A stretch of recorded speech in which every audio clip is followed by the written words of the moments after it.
गुरु माँ के चरणों में दंडवत प्रणाम। माँ, प्रश्न ये था कि आज के परिवेश में, आज के इस कली काल में जो माहौल है, जैसा व्यक्ति जीवन जी रहा है, ये सब कुछ संभालते हुए भी ईश्वर प्राप्ति का सरल मार्ग कौन सा है, ये कैसे जाने।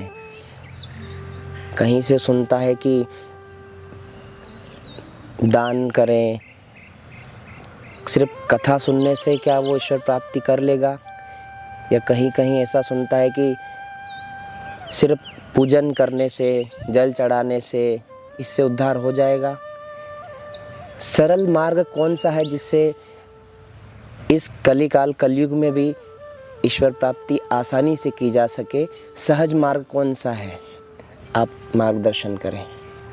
ठीक है, देखिए, जिस व्यक्ति ने जिस ढंग से परमात्मा को पाया है उसका वह मार्ग होता है। जैसे किसी का योग मार्ग है, यानी कर्म योग है, किसी का भक्ति योग है, किसी का ज्ञान योग है, किसी का हठ योग है, किसी का राज योग है, किसी का सांख्य योग है। ऐसा सबका मतलब 300 धर्म चल रहे हैं, 3600 संप्रदाय चल रहे हैं, सबका अपना अपना सिस्टम है, यानी कि विधियां हैं। जैसे कि अभी वर्तमान में हम जिला सीहोर आष्टा तहसील में हम बैठे हुए हैं, तो आष्टा में आने के यहाँ आसपास 1,500 क्या 200-400 हजार गांव जुड़े हैं, मान लीजिए। तो कोई किधर से आता है, कोई किधर से आता है, कोई किधर से आता है, कोई किधर से आता है, लेकिन आते सब आष्टा में हैं। दूसरी बात है कि कोई साइकिल से आता है, कोई पैदल चल के आष्टा में आता है, कोई 4 व्हीलर से आता है, अपने अपने कोई बस से आता है। आने के साधन अलग अलग हैं। इसी प्रकार से एक नगर के कई रास्ते हैं पर नगर एक है। ऐसे ही परमात्मा को पाने के कई रास्ते हैं और कई नाम हैं उसके। गोपाल सहस्त्र नाम है, विष्णु सहस्त्र नाम है, हजारों हजारों नाम है उसके। तो व्यक्ति भ्रमित कहाँ होता है? कोई ने राम की बात कर दी तो वो राम की तरफ लगता है, किसी ने शिव जी की महिमा गा दी, वो शिव जी की ओर लग गया, किसी ने राम कृष्ण की महिमा गा दी, वो राम कृष्ण की तरफ लग गया। तो किसी ने सूर्य की महिमा गाई, किसी ने गणेश जी की महिमा गाई, यानी किसी ने गरुड़ पुराण पढ़ लिया, किसी ने विष्णु पुराण पढ़ लिया, किसी ने देवी भागवत का अध्ययन कर लिया। तो इस तरह से कई लोग आते हैं। अब हम क्या करें? हम ये करें, ये करें, ये करें, ये करें। कोई ये बतलाता है, कोई ये बतलाता है। तो थोड़ा सा जो जिज्ञासु होता है या भक्त होता है, थोड़ा सा कंफ्यूज हो जाता है। तो एक बात, जो जिस ढंग से लगा है, जैसे आकाश से पानी बरसा, खेतों में गया, सड़कों पे गया, नाली में गया, नाले में गया, नदी में गया और नदी समुद्र में गई। तो अंततः पानी जितना भी गिरा बादलों के द्वारा, वो कहाँ पहुँचा? समुद्र में पहुँचा। तो पहुँचना तो परमात्मा के पास है, कोई किसी भी रास्ते से चल रहा है। और दूसरी बात है, छोड़ा पकड़ी में कभी कौन से भगवान पकड़ लिए फिर छोड़ दिए, कभी कोई से भगवान पकड़ लिए फिर छोड़ दिए। तो इसमें आपका समय ज़्यादा लगेगा। पहुँचोगे तो आप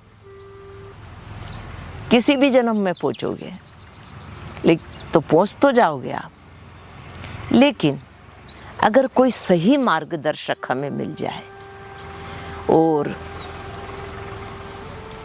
एक निष्ठ भक्ति हमारे अंदर आ जाए, अगर आपको साकार से शुरुआत करनी है तो किसी भी एक मूर्ति या भगवान को आप पकड़ लें। अब भगवान अभी तो तुमने शुरुआत की है, पकड़ कहाँ से लोगे? वो तो बहुत छिलक छई खेलता है, जब जाके कहीं पकड़ में आता है। इतना आसान नहीं है उसे पकड़ना। तो आपकी एक निष्ठ भक्ति होना चाहिए। चाहे वो हमारे सनातन धर्म में 5 की भक्ति बताई है, शिव की, शक्ति की, गणेश की, नारायण की, सूर्य की। इन 5 की आप पूजा, 5 में से किसी एक की भी आप पूजा कर सकते हैं, जो 5 में से आपको अच्छा लगे। तो 5 में से एक है नारायण। तो नारायण के जो अवतार है राम और कृष्ण, आप उनकी भी भक्ति कर सकते हैं, चाहे राम चाहे कृष्ण। तो इतने में से एक को आप चुन लीजिए, किसी को भी। फिर उसी का मंत्र, नारायण आपका इष्ट है तो नारायण का मंत्र, राम आपका इष्ट है तो राम का मंत्र, है ना।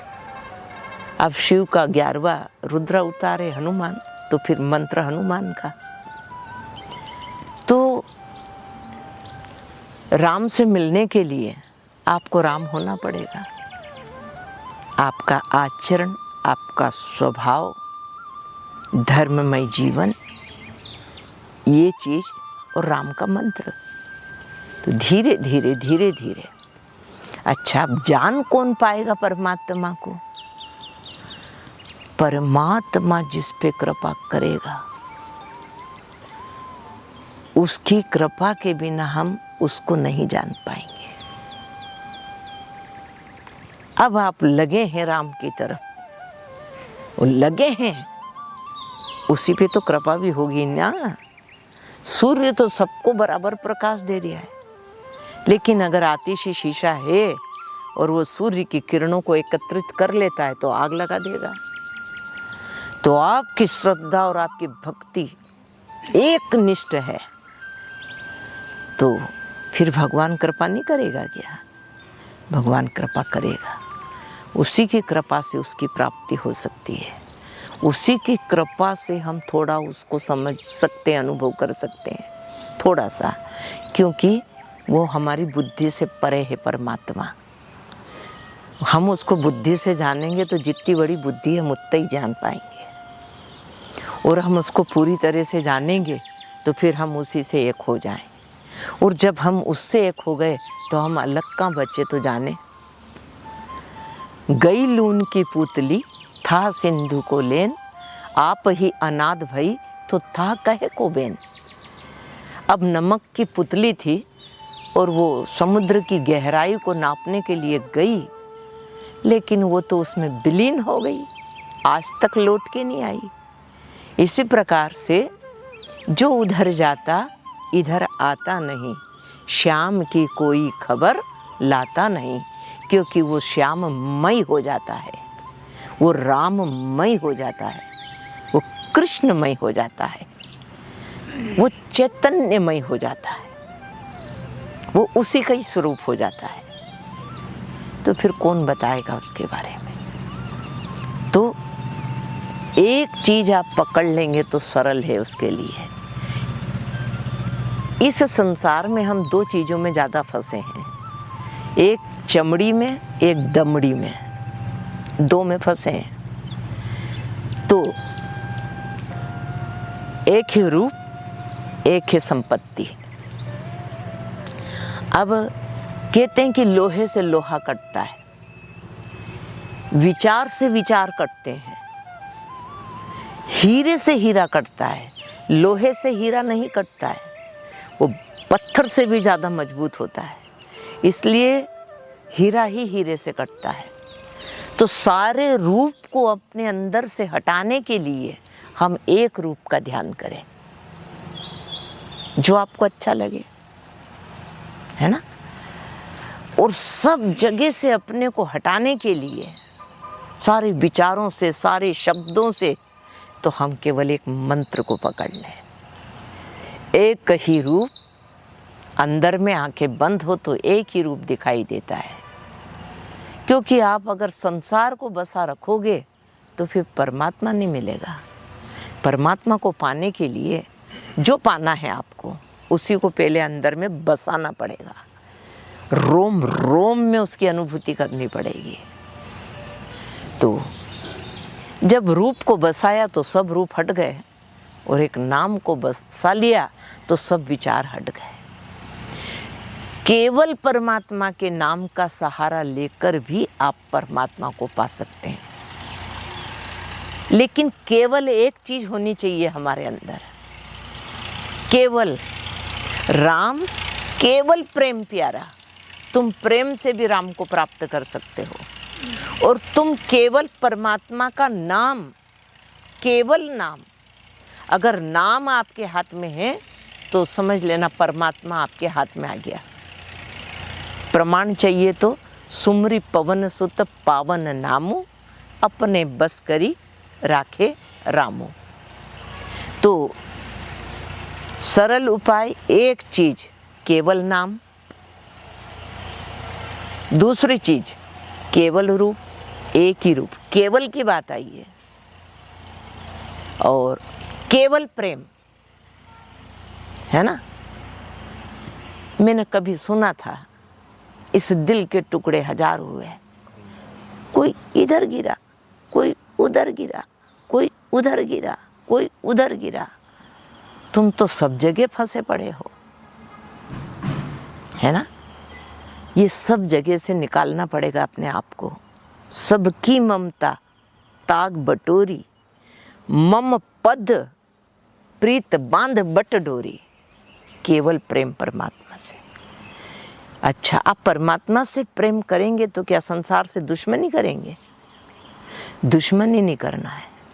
जो परमात्मा से प्रेम करता है उसमें भक्ति आ जाती है, और जिसमें भक्ति आ जाती है वो प्राणी मात्र से प्रेम करता है। उसका प्रेम किसी एक गड्ढे में नहीं होता है, किसी एक ही व्यक्ति में रुका हुआ नहीं होता है। भक्ति का मतलब है जो सबसे प्रेम है जिसका, वो भक्ति है। और जो रुका हुआ प्रेम है वो मोह है। अब मोह व्यक्ति को पत्नी से हो सकता है, बेटे से हो सकता है, पिता से हो सकता है, माँ से हो सकता है। मोह सकल व्याधिन कर मूला। इसलिए मोह ना हो, प्रेम हो। तो केवल प्रेम से, केवल ज्ञान से, अति दुर्लभ केवल्य परम पद, ये ज्ञान की बात है। केवल ज्ञान, और आप उस केवल्य को प्राप्त कर लें। केवल ध्यान, आप उसको प्राप्त कर लें। तो हम एक चीज को सिद्ध कर लें।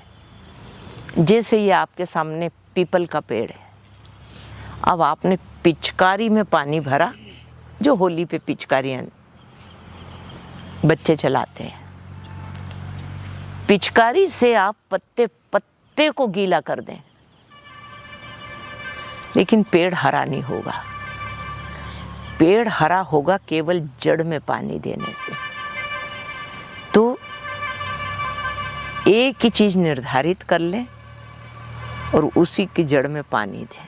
यानी अपना चिंतन, अपना फोकस, अपनी मेहनत, बार बार अपने उस चीज को याद करना। अंदर मंत्र चलता रहे, बाहर संसार का कार्य होता रहे। अगर ऐसा ना होता तो भगवान अर्जुन को ऐसा नहीं बोल दे कि तू युद्ध कर और मेरा सुमरण कर। ये बहुत अंदर की गहराई की बात है, बहुत गहरे में। किसी का किसी से अटैचमेंट होता है, वहाँ 10,000 बैठे पर वो उसी को ताकेगा कि वो कहाँ है ना। इसी प्रकार से आप अपने लक्ष्य को ही अंदर में ताकते रहना, उसी को देखना है। भले आप 10,000 लोगों के बीच में, कितने से युद्ध करना है अर्जुन को, लेकिन अंदर में तो मुझे रखना अर्जुन। भगवान कृष्ण ने बहुत प्यारी बात कही कि अर्जुन, जो चमत्कार को नमस्कार करेगा वो असली साधक नहीं है। तुम तो केवल बिना चमत्कार के नमस्कार करो तो चमत्कार तो मैं पूरे जीवन दिखाता रहूंगा। चमत्कार का मतलब परमात्मा अनुभव कराएगा। अरे दिन भर कई अनुभव करोगे आप। फला व्यक्ति से मिलना था, बहुत दिन हो गए, वो व्यक्ति सामने से आ रहा। अरे मुझे मिठाई खाए को तो 6 महीने हो गए, उधर से कोई आया तो मिठाई लेके आया। ऐसे दिन में आप सैकड़ों अनुभव करेंगे, ऐसे सैकड़ों चमत्कार भगवान आपको दिखाएगा। लेकिन पहले बिना चमत्कार के उसको नमस्कार करो। पर आज की दुनिया क्या है, वो चमत्कार के पीछे भागती है। ये ठीक नहीं है, ये ठीक नहीं है। तुम तो जहाँ है वहीं बैठो आंखें बंद करके। कोई समस्या आई, आंखें बंद करो और बैठो। कौन सी भूल मैंने करी, कौन सी मैंने गलती करी जिसके लिए ये समस्या आई है। और फिर शांत होके परमात्मा का जो भी आपका है, ध्यान है या नाम का सहारा है, जो भी है, आप बैठ जाइए।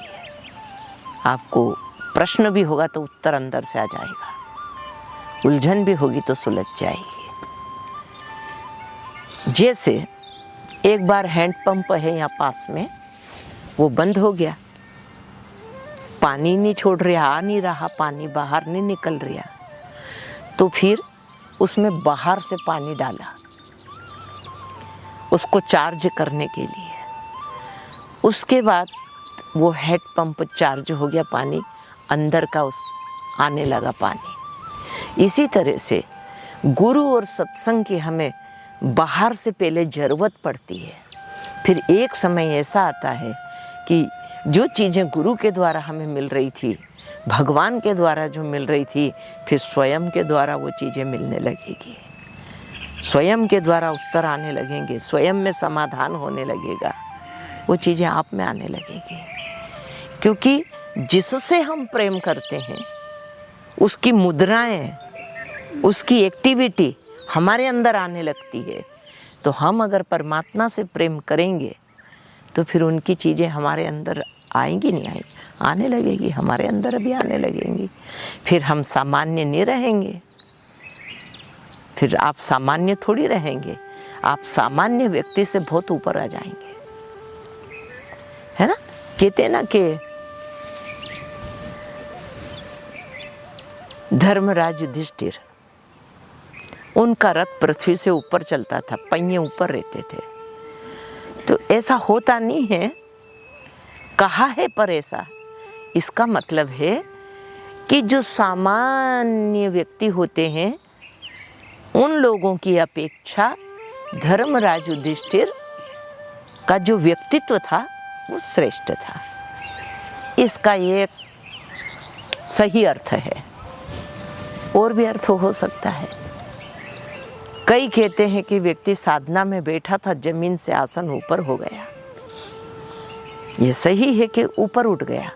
क्यों उठ गया? वो हल्का हो गया, वो इतना हल्का हो गया, पूरा संसार अंदर से निकल गया और हल्का हो गया। देह का भान नहीं बचा, चैतन्य के तल पे आ गया।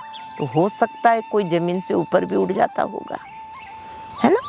तो फिर आप सामान्य व्यक्ति नहीं रहेंगे।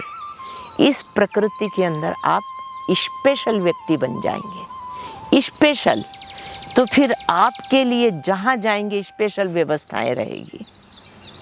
जो जैसा होता है प्रकृति उसके लिए वैसी होती है। बाकी तो प्रकृति सबके लिए एक जैसी है, वो तो सबके लिए समान है ना। लेकिन गीता में भगवान ने कहा है कि ये यथा माम प्रपद्यन्ते तामस्तेव भजाम्यहम् मम वर्तमानुवर्तन्ते मनुष्य पार्था सर्वसा। जो मुझे जैसा भजता है मैं उसको वैसा भजता हूँ। ये भी एक रूप है भगवान का। वो मैं न कहीं आता हूँ न कहीं जाता हूँ, वो भी परमात्मा का एक रूप है। और अवतार लेता है ना, स्वयं अपने स्वरूप में स्थित होके प्रकृति को अधीन करके अवतार लेता हूँ, वो भी भगवान का एक स्वरूप है, वह भी है। तो आप इधर धीरे धीरे इधर की यात्रा पे चलेंगे तो परमात्मा सब रहस्य खोल देगा धीरे धीरे धीरे धीरे, और आपको बहुत कुछ समझ में आने लग जाएगा।